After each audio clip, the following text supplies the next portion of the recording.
حضرت علی علیہ السلام نہج البلاغہ کے خطبہ نمبر 200 میں ارشاد فرماتے ہیں، امیر المومنین علیہ السلام نے سیدۃ النساء فاطمۃ الزہراء سلام اللہ علیہا کے دفن کے موقع پر ارشاد فرمایا، یا رسول اللہ صلی اللہ علیہ وآلہ وسلم،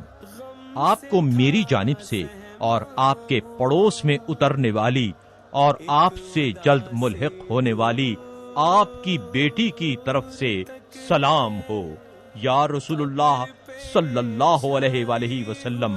آپ کی برگزیدہ بیٹی کی رحلت سے میرا صبر و شکیب جاتا رہا، میری ہمت و توانائی نے ساتھ چھوڑ دیا، لیکن آپ کی مفارقت کے حادثہ عظما اور آپ کی رحلت کے صدمہ جاں کاہ پر صبر کر لینے کے بعد مجھے اس مصیبت پر بھی صبر و شکیبائی سے کام لینا پڑے گا، جبکہ میں نے اپنے ہاتھوں سے آپ کو قبر کی لحد میں اتارا اور اس عالم میں آپ کی روح نے پرواز کی کہ آپ کا سر اقدس میری گردن اور سینے کے درمیان رکھا تھا۔ انا للہ و انا الیہ راجعون۔ اب یہ امانت پلٹا لی گئی،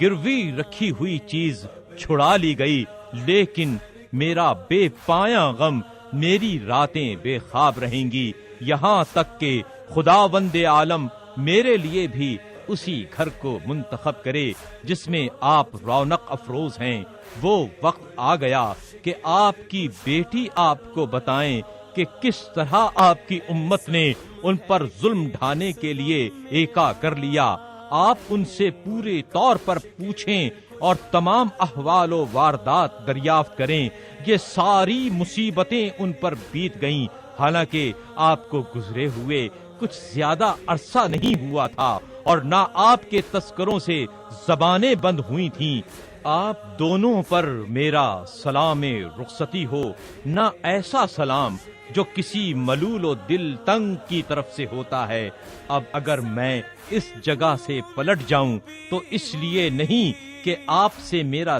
دل بھر گیا ہے، اور اگر ٹھہرا رہوں تو اس لیے نہیں کہ میں اس وعدے سے بدظن ہوں جو اللہ نے صبر کرنے والوں سے کیا ہے۔